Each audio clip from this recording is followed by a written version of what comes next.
Ruger and Magpul have collaborated on a pistol. It is yet another Glock clone. When it comes to the Glock clones, I have not been super excited about all of them. I have not tried the Anderson or the PSA Dagger. I did try the Shadow Systems, more or less a race gun version of a Glock with some upgrades for not that much money compared to what you can buy a standard Glock for. And I was curious as far as what Magpul and Ruger were going to do with the Gen 3 Glock setup. And more or less, as far as like the main selling point in the future is that the fire control unit is the serialized part. The frame is not the serialized part. That is the main difference that sets this apart. And I picked this up for 400 bucks, comparing a Glock 19 Gen 3 that could be had for $500. For $100 less, you get metal sights for the Glock. Typically, they come with plastic sights that some people replace, like me. I switched them out for some night sights, which this already comes with a front post that is a night sight from the factory, and it has an optic cut for that added option that you cannot get with the Gen 3. When it comes to the frame itself, whether it is an improvement, that is going to come down to personal opinion.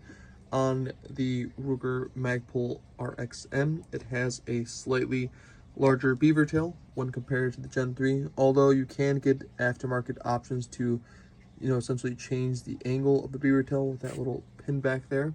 On this one, you don't have that. It is as it is, and it does not have the finger grooves like on the Gen 3. The angle is slightly different, slightly straighter on the RXM, and it doesn't have that little bump that it does on the Gen 3.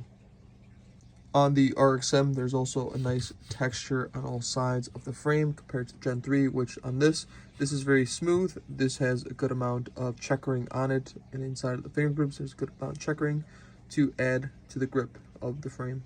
Also, for your thumb on your support hand to rest on this little shelf with texture, it has a nice little spot compared to the Gen 3. And this is what I mean with that little cutout there with my support hand. I can rest my thumb in that little shelf, and it'll stay in the same spot more or less. Nice little feature that they thought of. There's going to be more subtle differences between the two pistols, but it can take your Glock 19 attachments and holsters, use the same mags. It is an appealing package. I have not taken it to the range yet. I do plan to keep a good round count of it because I do plan to put a lot of rounds through it, and keep that up to date with you guys, because that is more or less why I pick a Glock to carry. You can put a lot of rounds through it. It is very reliable. Although it's not the best package out there, I still think it is worth having for that reason. With the RXM being new, I just haven't built the same trust with this pistol. The trigger feels about the same, just dry firing it compared to the Gen 3, although that Gen 3 trigger is a little more broken in, but they both feel the same Glock spongy trigger I've come to know. And yeah, this has been the first impressions, first look at the RXM. Let me know what you guys think in the comments, and that's gonna be it for this video. Thank you guys for watching.